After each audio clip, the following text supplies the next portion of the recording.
play some album stuff, and then if you guys have questions about anything you've seen me play, or just questions in general, I'll have a Q&A after each song, and then we'll just kind of do it like that. Is that cool? Yeah.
There's kind of a lot going on in that song. I don't know if anyone has any questions, but feel free to ask any.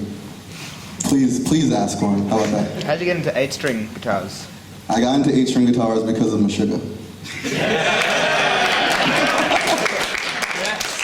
I'd been playing 7-string for, I don't know, 5 or 6 years at that point, and then they went ahead and made an album called Nothing that had 8-string stuff, and I had never really heard anything like it, and then it kind of was pretty motivating.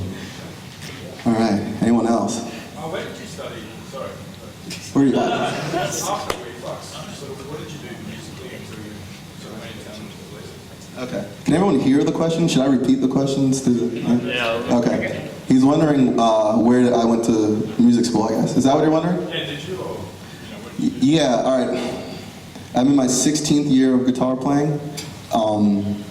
I was touring in a progressive metalcore band called Reflux, right, and we were signed. After that point, the band kind of broke up and I decided to go to music school. I had been playing for about 12 years at that point, so that's when I went to music school. I'd already developed all the chops from instructional videos, like Paul Gilbert and Frank Mbali and Yngwie Malmsteen and stuff like that.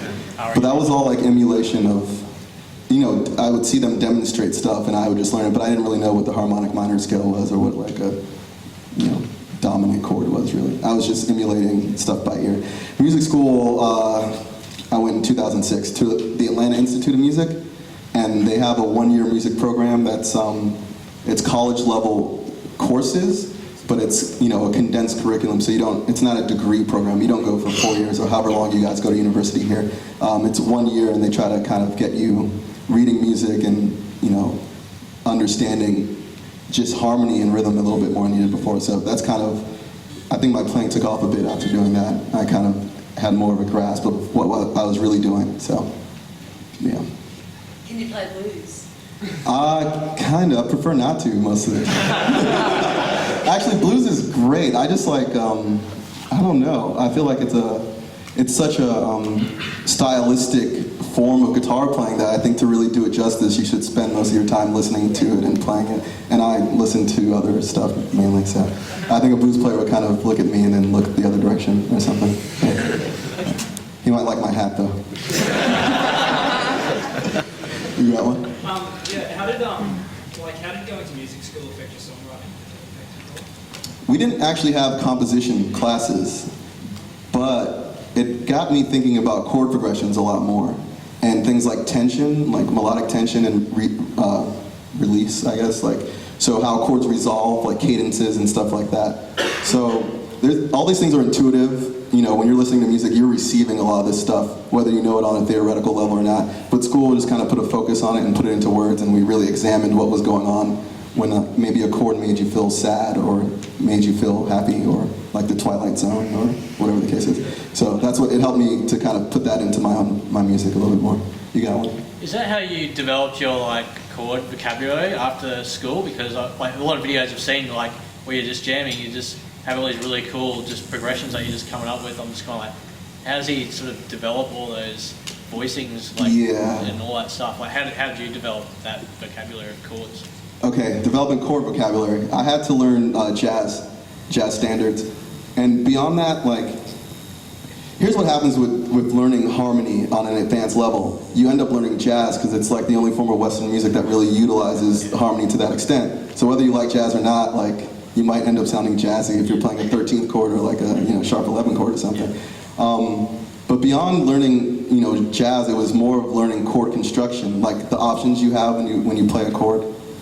So you could play an A major triad, right? Or say you didn't want to play that, you could play an A major 7th chord. Or what if you wanted to add a sharp 4 or sharp 11? So then you're getting into more interesting intervals on top of the same chord, stuff like that. So that's where I kind of started to really get, I guess, more of a developed harmonic. Does the 8-string give you more options as well for voicings and stuff? Absolutely. Let me see. So basically, a really basic way to describe what's going on is, say if I took that same A major chord, the way I have this tuned is that if I bar below the 8 string, I have a 5th in the bass. bass or E, right? And if I go all the way down, I have another A, an octave below where I started. So I have this really full, 3-octave chord.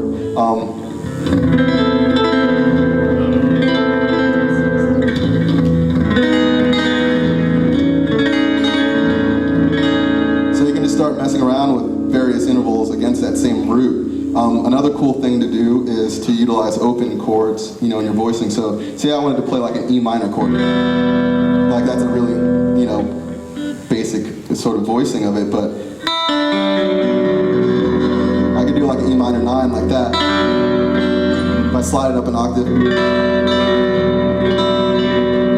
Or I do like G major 7 over E. I could do that. Or I could do a first inversion of G major 7. So now I'm using a lot of open strings, and it just sounds kind of like you got two people on the piano or something.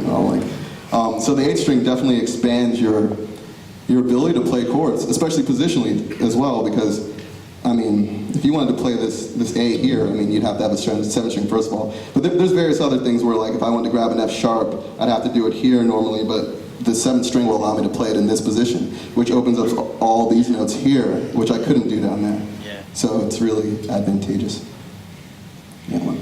In Tempting Time, the rhythm just after the first time you do the tapping part, what is going on there? I can't learn it. After the tap, which part? After the first time you go through the tapping part, which you play disordered, then you play it clean later. Yeah, just Sorry, no. just after that part, you play a rhythm on the B, I think. Oh, you're talking about the very beginning of the song? No, after that. After that. So after all the sweeping, Yeah. the first round or whatever, Yeah. and then I might need you to narrow. Oh, yeah. Okay, yeah, I know the part you're talking about. I'll try to break it down. Okay, so the first... That was so much easier.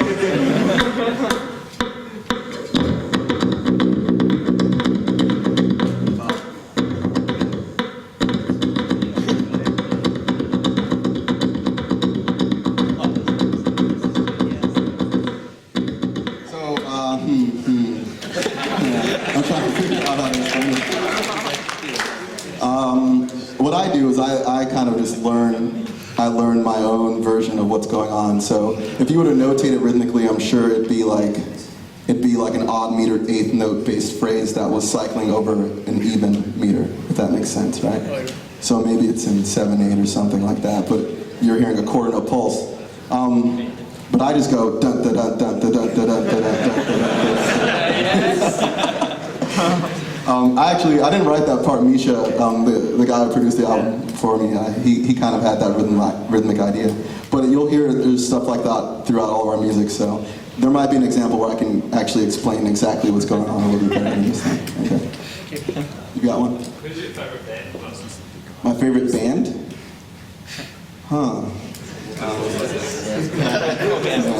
My favorite band, like right now, my favorite band?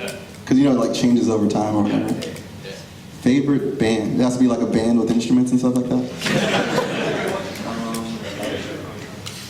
Jeez, I'm listening to a lot of Alan Holdsworth lately, actually. Because he's an alien, and I like that. So I'm really into that lately, I guess, yeah. You got one. When writing the second Animals Sleeves album, were you planning to write a particular new sound, or were you just kind of letting your writing develop naturally? It's a little bit of both, and we were kind of terrified because, well, the first album was done with myself and Misha Mansour, and so that was kind of the sound. It was the two of our musical minds put together. The second album was after I'd formed an actual live band, and we decided that we wanted to write as a unit, and we were afraid that it would sound too different because, there was the missing element of Misha, who's pretty impactful. But we were also afraid because we were really getting into a lot of electronic music, and we wanted to kind of incorporate that, but we didn't know if you guys were getting into electronic music and wanted us to incorporate it. But in the end, we just stopped having conversations about it, and we just started just writing, and it sort of wrote itself, so yeah. All right, we'll do one last question. You got one? Do you write down much of your music, like on a, say, computer notation program or on stuff, or do you just listen to it and remember it? I don't notate anything really, and I'm really lazy, so I won't even tab stuff out for the other guitar player. But yeah, I'm fortunate enough to be the person who's writing most of this, and I have a pretty easy time remembering what I make up. But I encourage you to use any method of. All right, I'm gonna do another song. Yeah.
that song was called Wave of Babies. It doesn't really mean anything, so don't really ask.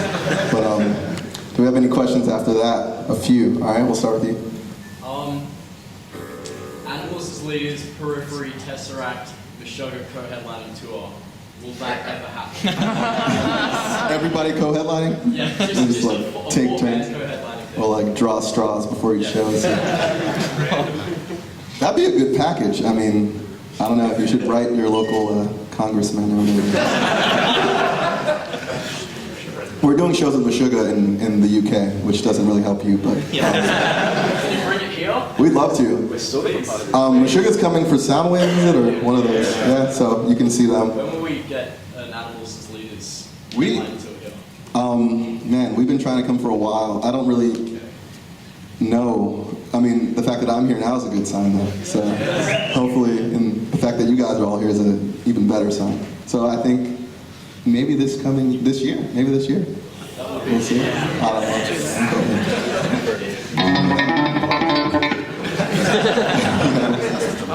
With a lot of your legs, you seem to like incorporate a lot more of the picking and sweeping together rather than just kind of doing one thing at a time. Can you just like explain your idea behind a lot of your legs? Okay, he's asking like a technique-based question, and are you all guitar players, or for the most part? Well, all right. Well, anyway, we all know what alternate picking is, right? Down, up, unbroken, down, up, down, up. Well, what I do is a lot of economy picking, which is actually invented by a fellow Australian, Frank Abasi. Yeah. So it's economy picking because you're basically, all right.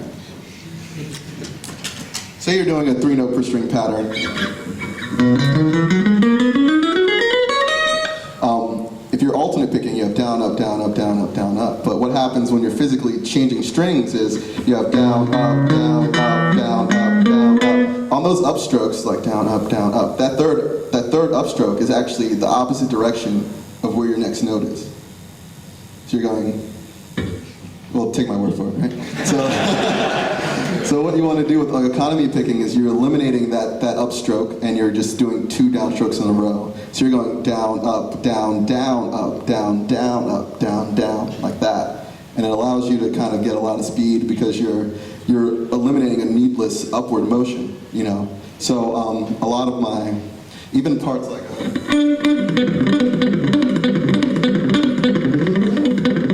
stuff like that is it's like a combination of sweep picking. You know what that is, right? It's basically raking, right? Well, I'd say economy picking is the middle ground between alternate picking and sweep picking. It allows you to play multiple notes on one string, but still continue with a raking sort of motion to achieve, you know, notes on the adjacent strings. Is that helping at all? Yeah, I probably should have worded it a bit differently. You know, yeah, I know what you mean, yeah. I figured that, yeah, you were using economy picking, but I guess your note choices, like, you don't, I should have probably said, you don't just kind of play arpeggios, you kind of mix in. Yeah, which is another jazz, all right, let me see.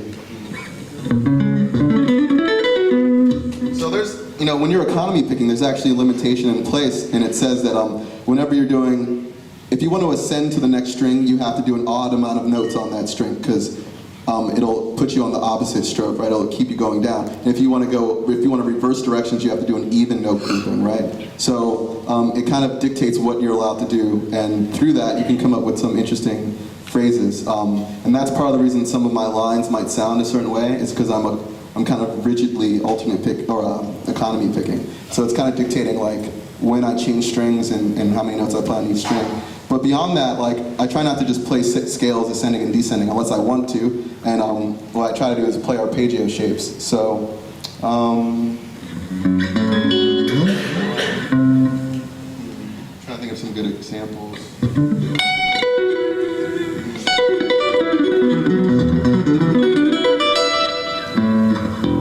Okay.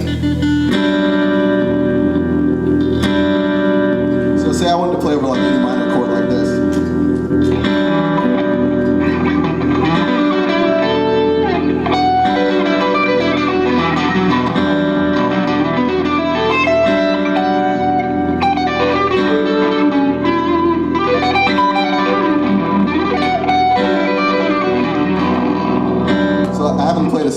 actual scale yet, but what I did do is take maybe like an E9 chord.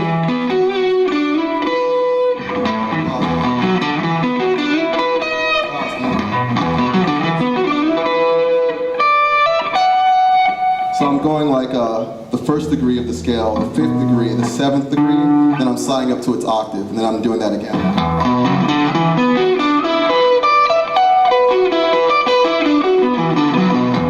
So it has a more dispersed, interval sort of sound, and it kind of obscures the tonality as well, which is hip. Apparently, that's a good thing to do. So like another thing is using. You can use major arpeggios against minor chords, right? So with that same E, let's see. I can use G major 7 over this E.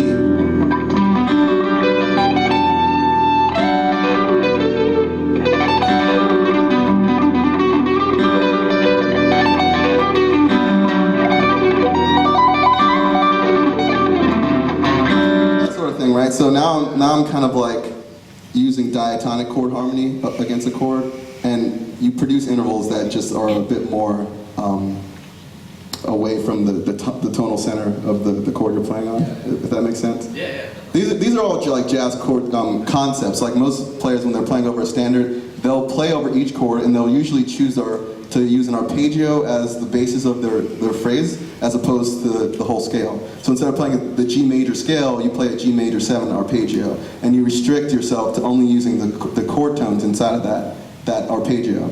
And it usually produces more musical results because you're trimming off a lot of the fat. And the notes that you are playing are very musical. They're chord tones or they're color tones. So that's kind of how I try to solo.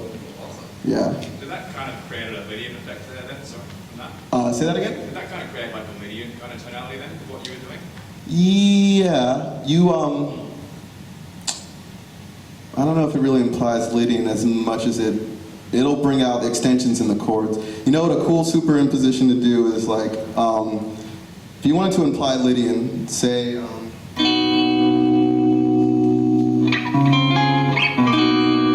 so say I was playing over a B major 7 chord, right?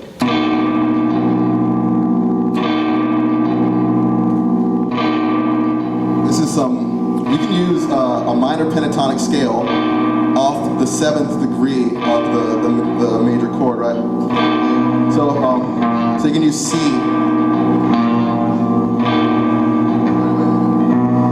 flat. I'm doing B, so you can use B flat, right? And it sounds like this.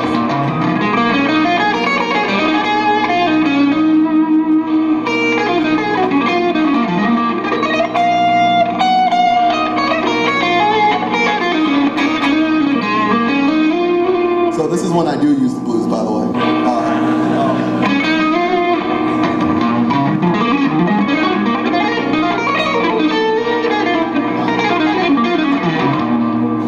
So that's my root, right?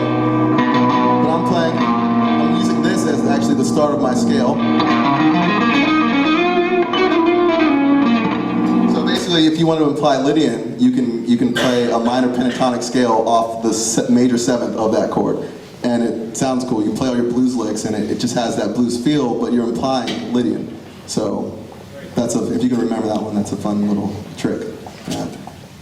I was wondering I don't know if you're slacking the strings or something, but somewhere along the lines, and it's better asking now after things in the last song, but what exactly are you doing, if you can explain, or just that's not Okay. Yeah, he's wondering, basically I am slapping, and it's a little bit different than the conventional slap pop stuff. Like what I'm doing is double stroking with my thumb, so I go down through the string and back up. Yeah, it's pretty useful and economic because you produce two notes out of one motion, basically. Also, you can start to incorporate other fingers, right? So right there I'm going down, up, and then I'm using my index finger, right? But you can use your middle finger as well, so you can produce groups of 4.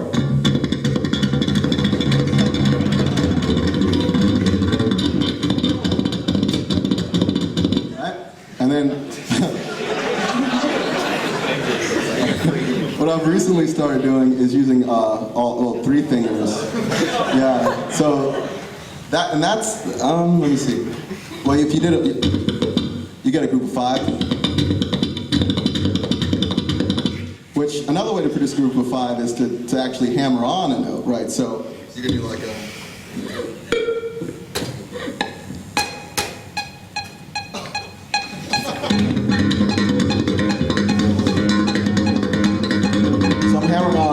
First note, and then I'm doing 4 on this hand. You can.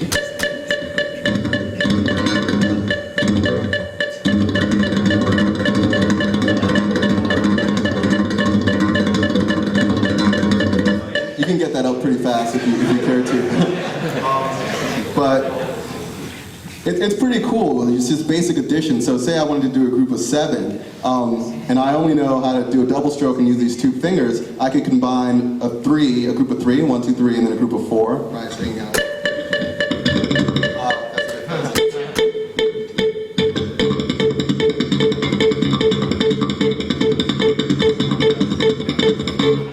So you can kind of get different note groupings like that. And what's cool about it is, obviously, timbrally, it sounds like you're, my downstroke sounds different than my upstroke, and then my index finger sounds different than my thumb, and my middle, so you get all this sort of velocity variation in the notes you're producing, and it has a very cool sound. Then you can kind of start, actually, let me go back. So, in using these groups of 3s, here's a cool little exercise if you do want to work this stuff up. This is kind of the intermediate after you've gotten the basic mobility down, but I've started just doing a simple, so I go 1, 2, 3, 4, 5, right? So ascending with all my fingers. Then I subtract a finger each time. So 1, 2, 3, 4, 5, 1, 2, 3, 4, 1, 2, 3, and then 1, 2. That'd be the last one. And you get a pattern like this.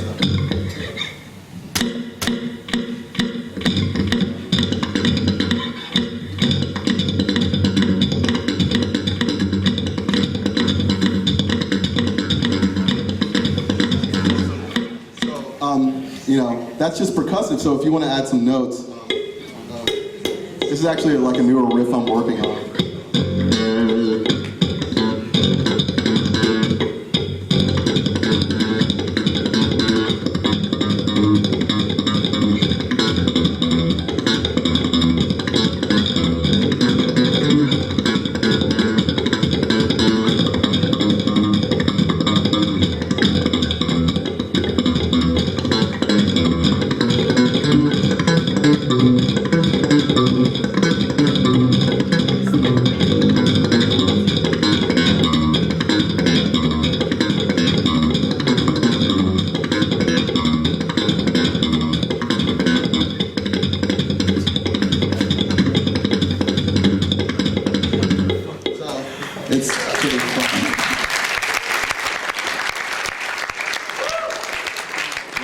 It sounds a lot better on an 8-string than it would like on a Stratocaster or something like that. Where did you pick the technique up?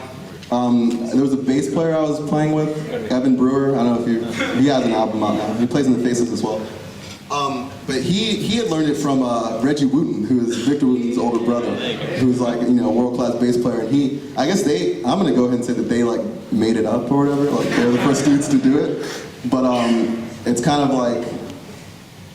of their thing, and then I learned it by way of Evan, and then I've tried to like expand upon it specifically through like not playing funk or whatever, just using it for odd note groupings and really syncopated phrases and odd meter is kind of what I like to do with it. Thanks. Well, I'm going to do a little bit more about slapping. Hold on. Because you can, the guitar is a melodic instrument, obviously, so the cool thing about this is you can start to incorporate notes and just get some interesting sounding melodic stuff.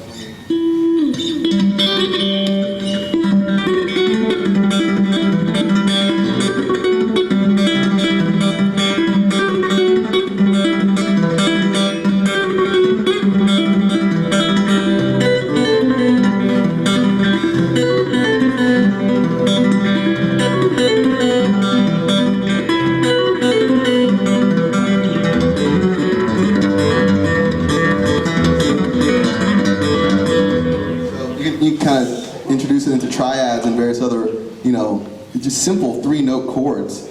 And it sounds, I don't even know what it sounds like, a banjo maybe? Maybe it sounds like a banjo, I don't know. Hopefully not. But anyway, you should mess around with it, it's pretty fun. Just start with the down-up thing, maybe jump octaves and then go from there. Yeah. It sounds very Satriani-ish. I had to say it. Satriani, yeah, that's not a bad thing. Yeah, he's got a tune. I think he uses delay to get the effect.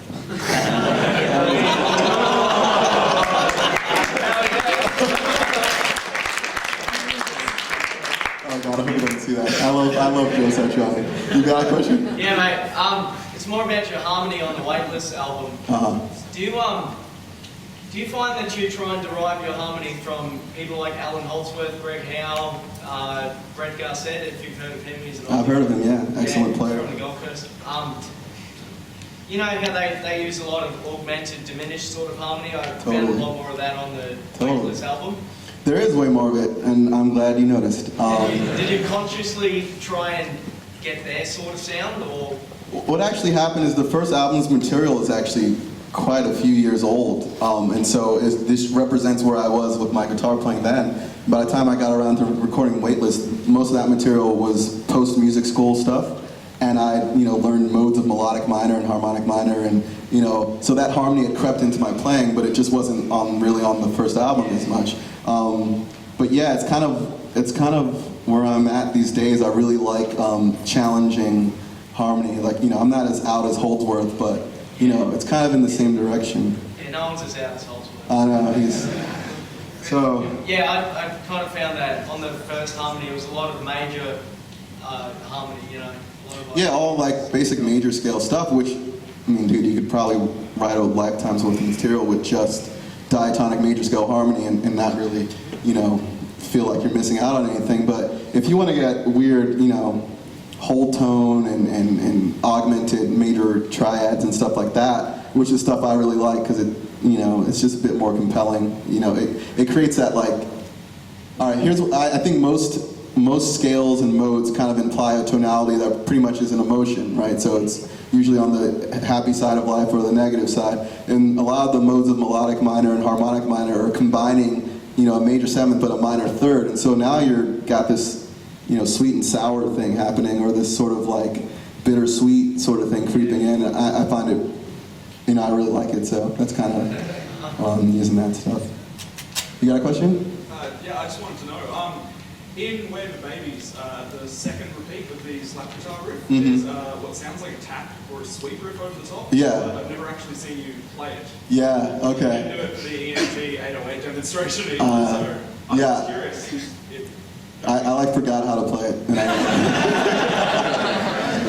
Well done, man. it's like, we were recording that song, and I'm sure you guys have, recording rigs at home, and digital recording kind of allows you to like jump in at a point in the song if you want to. And that riff was going, and I just started like tapping out this thing, and it was like sweet, but I like never did it again after we recorded it. And I was like, I felt like, for the live situation, I actually needed to keep slapping, because otherwise no one would be. Javier's kind of playing this octave sort of droning thing, so it made more sense for me to just keep doing the bass stuff. So. Yeah, just really quickly, with the whole live thing, because I've actually seen you live, obviously, with stuff like that, do you just program the extra guitar riffs, or do you and Javier just basically make up live versions of each track? No, I usually loop whatever he and I can't do, and it's rare that it's more than 3 parts that we need to. But yeah, I just kind of loop it live. Yeah. All right.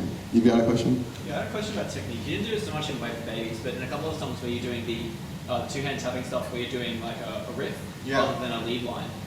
I've been experimenting trying to do that stuff. How do you get such a clean sound from doing right-hand tapping, especially on a clean tone?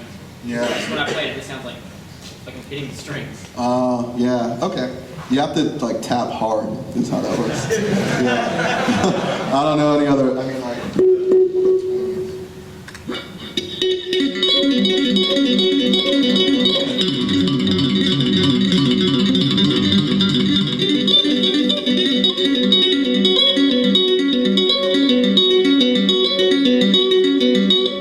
So you want to like be able to do it like slow enough where you've got quite a bit of volume, even volume, whether it's your left or right hand, and then sustain is important because it shows you have control over every note that you're producing, right? So, I take whatever you would want it to tap and slow it down on a clean tone. And if you can, at a slow to moderate tempo, if you can get every note to hang, sustain, then you're probably hitting it hard enough. And if it sounds even, whether you're tapping or fretting, then you're going to produce an even sound when you've got it up to speed. So is it more about like the strength in your fingers, or is there also an element of your tone involved as well, like having the right pickups, you have to pick up the... Oh, yeah, there's some help, like compression. I got a lot of stuff in this rack, but compression basically takes the lowest notes and brings them up to a certain point that you want it, and takes the loudest notes and keeps those down. And what it does is produce a very even output.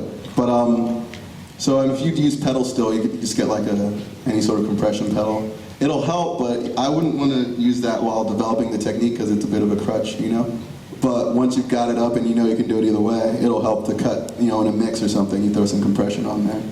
But what kind of tapping are you doing? Are you doing more like the Van Halen, like stuff like that? I'm trying to do riff stuff that you do, like not it's anywhere as complicated as you have. Yeah. Okay. There's cool.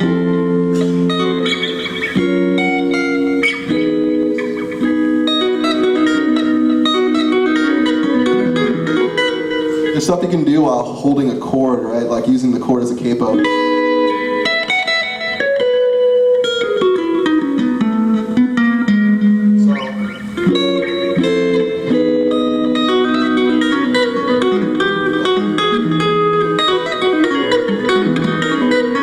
So you can just tap out